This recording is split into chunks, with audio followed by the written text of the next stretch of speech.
They lost decades behind bars for crimes they didn't commit, some even never made it out. These are the stories they tried to bury.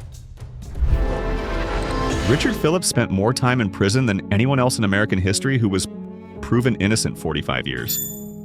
That's longer than the Beatles have existed, and he never even saw it coming. Back in 1971, Detroit was already a city wrapped in tension. Richard was just 25, painting houses to get by. Out of nowhere, police knocked on his door. They said he was being charged with murder. He was stunned. He didn't even know the victim. But a man named Fred Mitchell told police Richard had helped him carry out a robbery that ended in death. What the jury didn't know was that Mitchell had cut a deal to avoid a life sentence. He gave up Richard falsely just to save himself. There was no DNA, no fingerprints, no physical evidence tying Richard to the crime. All the case had was one man's word. But that was enough. Richard was sentenced to life without parole and vanished into the prison system just like that. He spent decades behind bars, years rolled into decades. He didn't see the fall of the Berlin Wall. He missed the internet boom. He missed his family growing old without him. But what makes Richard different is what he did with all that time. He didn't give up.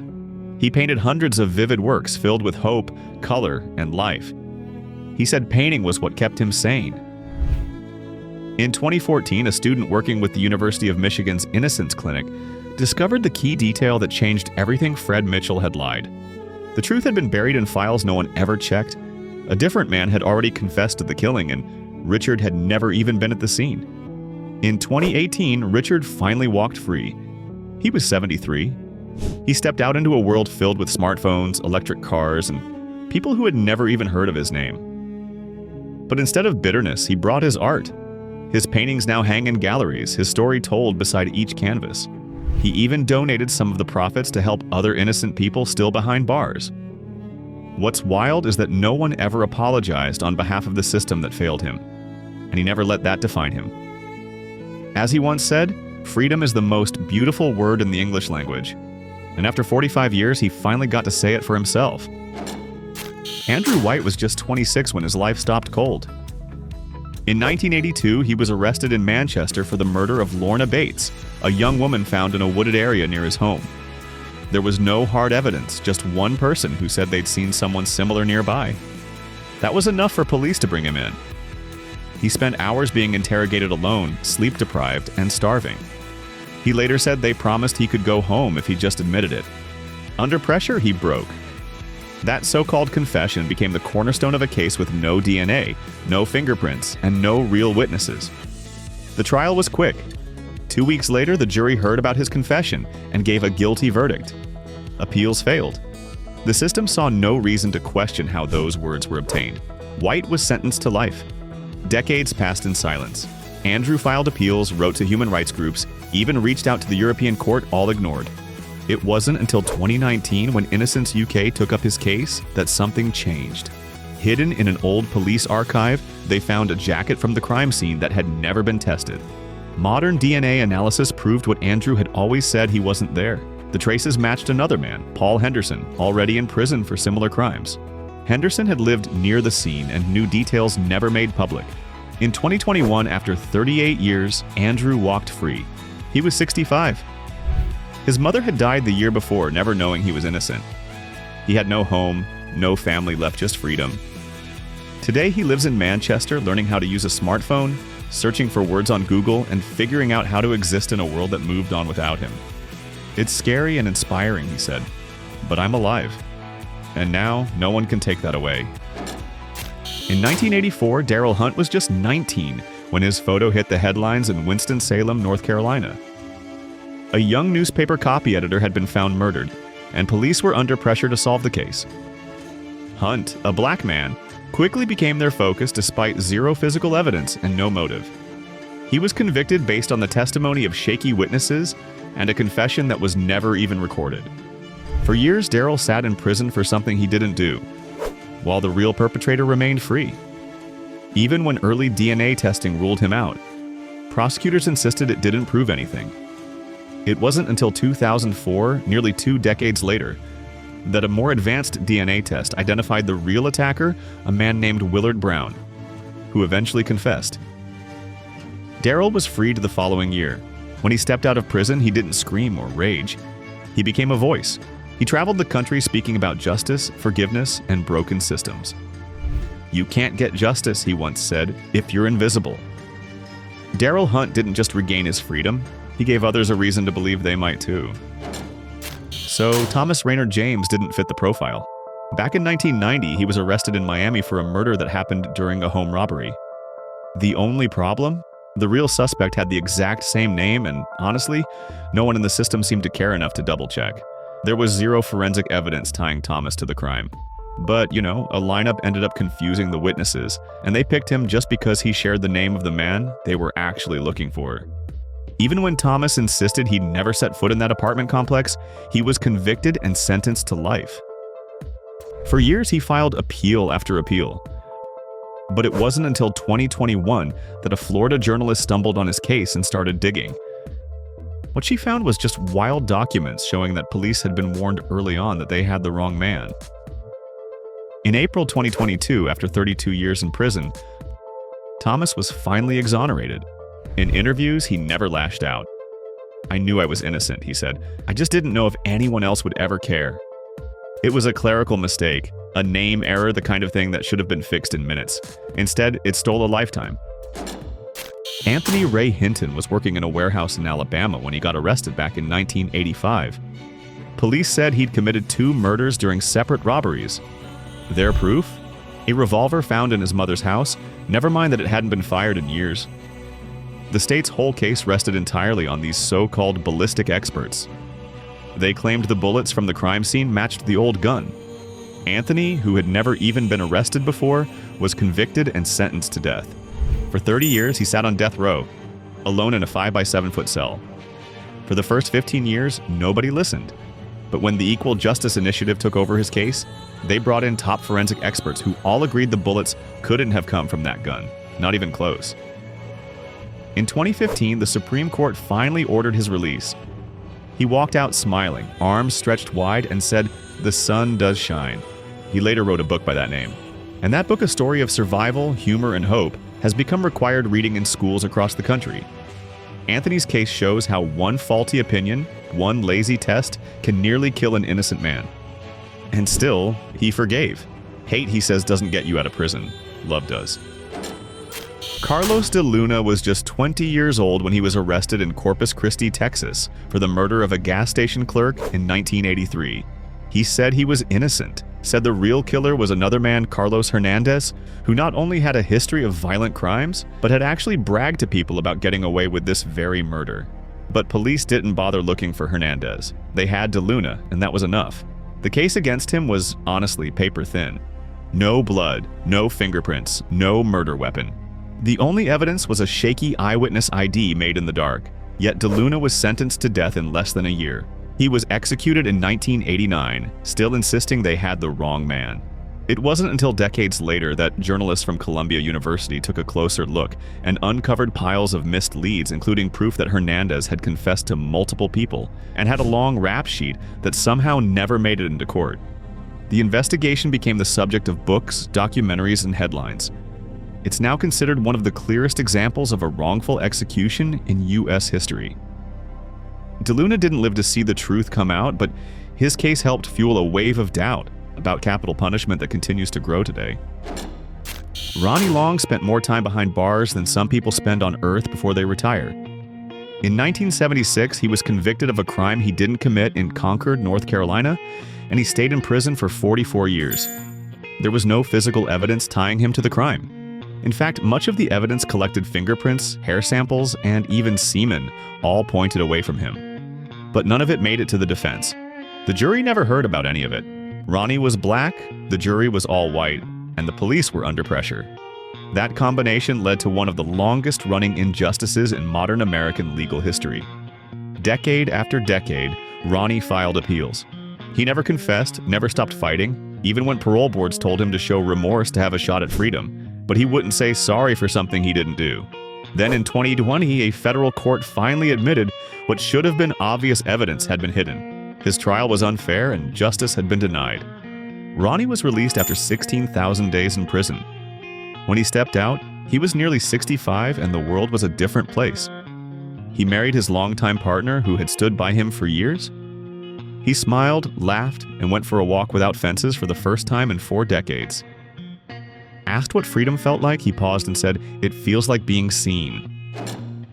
In 1989, 5 teenagers from Harlem Corey Wise, Kevin Richardson, Yusef Salam, Raymond Santana, and Antron McCrae were arrested for an assault that shook New York City. A jogger had been found unconscious in Central Park, and within hours the police pinned it on the nearest group of Black and Latino teens in the area. What followed is now considered one of the most infamous wrongful convictions in modern history. All 5 boys were between 14 and 16 years old. They were interrogated alone for hours without lawyers or their parents. They were scared. They didn't understand the system. And under that pressure, they gave in. Coerced confessions were taped, filled with contradictions and missing facts, but that didn't matter. Prosecutors ran with them anyway. There was no physical evidence connecting the boys to the crime. Their stories didn't match. DNA from the scene didn't belong to any of them. But the city needed someone to blame. The media called them a wolf pack. Headlines painted them as monsters. And juries believed the narrative. All 5 were convicted. They served between 6 and 13 years before the truth finally came out. In 2002, a man named Matias Reyes, already serving a life sentence, confessed to the attack. His DNA was a perfect match, and his story fit every detail the boys never could have known. The convictions were vacated. The city paid a $41 million settlement. The story became a documentary, then a Netflix series, When They See Us. And for many, it was the first time they understood just how easily innocence can be crushed by fear, pressure, and a system in a hurry to punish. Today, the 5 men speak publicly, write books, and advocate for justice reform. What happened to them wasn't just a failure, it was a spotlight on how fast things can go wrong when power, prejudice, and panic collide. Dwey Bazella spent 26 years locked up for a murder he didn't commit, and when he got out, the first thing he did was win a boxing match. At 52 years old. In 1983, Bazella was arrested for the killing of an elderly woman in Poughkeepsie, New York. The case had gone unsolved for years until police pulled in Bazella, a local with a few juvenile run-ins but no violent history.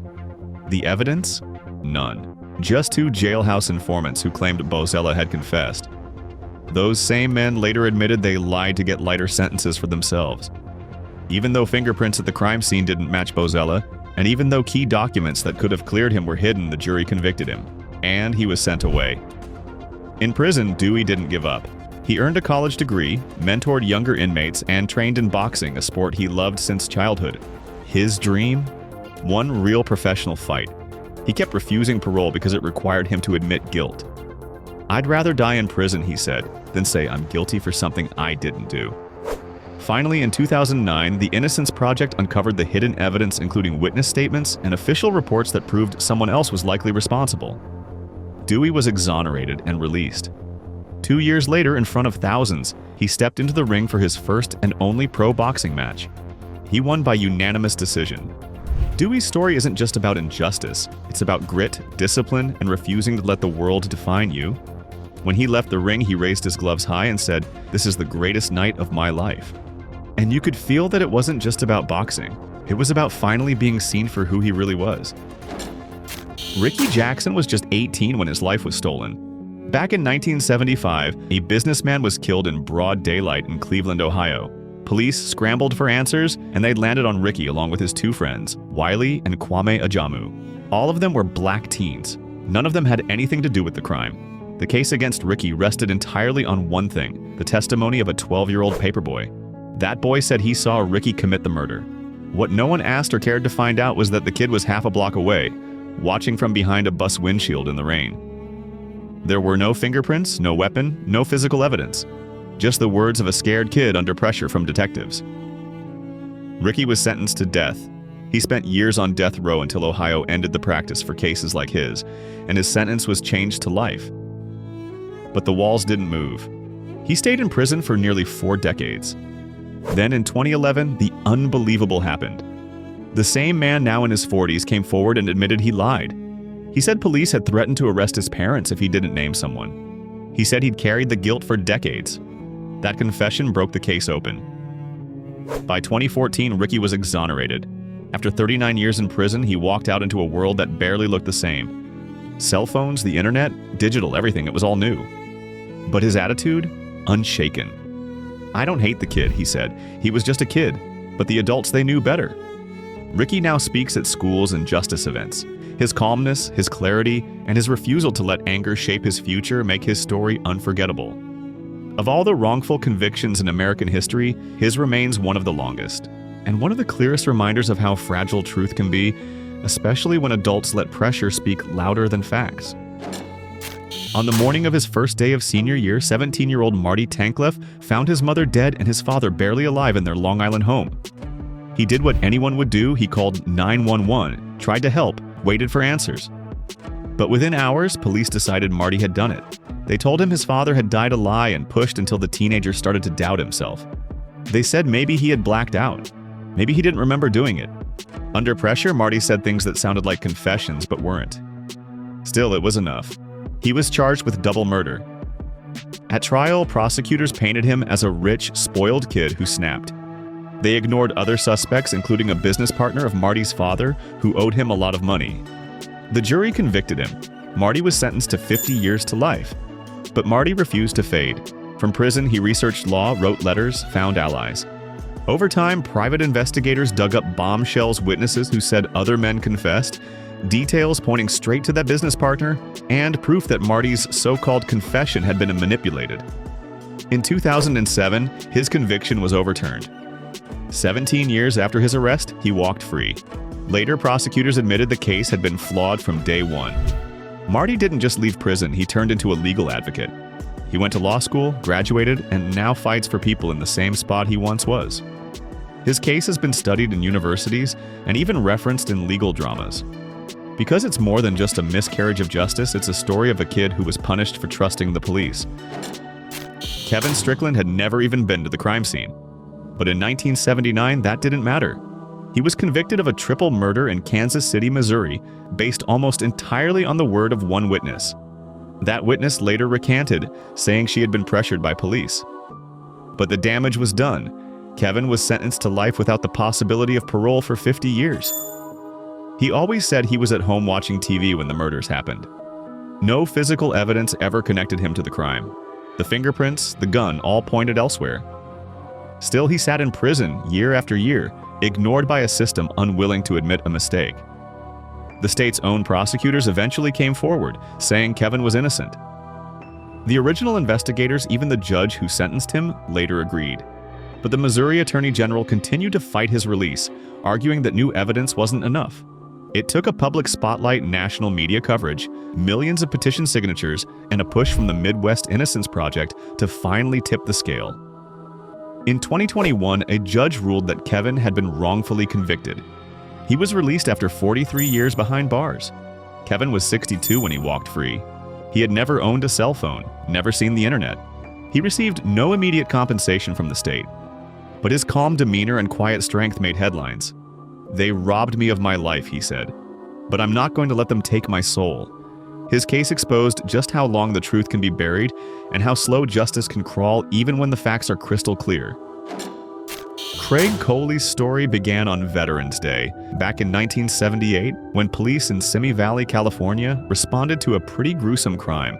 A young woman and her 11-year-old son had been found dead in their apartment. Craig, the woman's ex-boyfriend, was quickly named the suspect and, well, everything spiraled from there. There was no physical evidence tying him to the scene. In fact, neighbors actually gave him an alibi, but detectives were convinced they had their man. They ignored leads, dismissed witnesses, and even destroyed key evidence before it could be tested. Craig was convicted and sentenced to life without parole. He spent nearly 4 decades locked away, maintaining his innocence the entire time.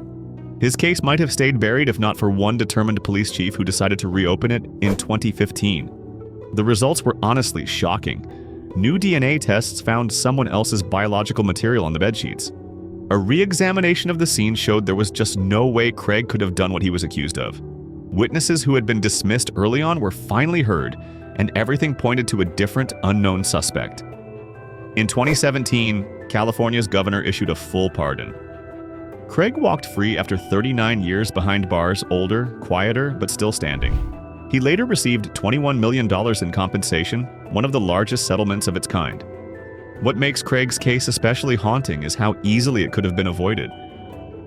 The real evidence was there all along, someone just had to care enough to look at it. Paul Blackburn was only 15 when he was pulled into a police station in Manchester, England, and accused of trying to kill a younger boy. Scared and alone, he was interrogated for hours without a lawyer or parent present. Eventually, police said he confessed, but there was no recording, just typed notes written by officers who wanted the case closed fast. The victim, who survived the attack, had already told police that Paul didn't match the attacker's voice or appearance. Still, the so-called confession outweighed everything. Paul was convicted and sentenced to life. In prison, he became invisible. He grew into adulthood behind bars. He missed his entire 20s. And through it all, he insisted he hadn't done it. His pleas were ignored for decades until a fresh legal review finally took a hard look at how the confession was obtained. The findings were brutal. Paul's rights had been violated. The police interviews were manipulative, and the so-called evidence was flawed. In 2005, his conviction was thrown out. Paul walked free after 25 years, having gone in as a child and come out as a man who barely knew the outside world. He's since rebuilt a quiet life, mostly out of the public eye. But his story remains a chilling example of how fast a system can flip on a teenager, especially when no one's watching. Joe Erid was 23 when he was executed in Colorado back in 1939. He had an IQ of 46, loved toy trains, and didn't really understand what death row meant. He smiled all the time, even on the day he was led to the gas chamber. Joe had been accused of a terrible crime, one he couldn't have committed. He wasn't even in town when it happened, but his disability made him an easy target. He was interrogated for hours until he said what the police wanted to hear. No evidence, no real defense, just a quick trial and a guilty verdict. Even the prison warden begged for mercy, calling Joe the happiest man I've ever known. But no one listened. In 2011, more than 70 years later, Colorado's governor posthumously pardoned him. Too late to save him, but not too late to say the system got it wrong. Joe's story is short, sad, and unforgettable. He didn't understand why he was in prison, but the world now understands why he should never have been there at all. That's about it. Which story touched you the most? Write in the comments. For more useful information, watch other videos.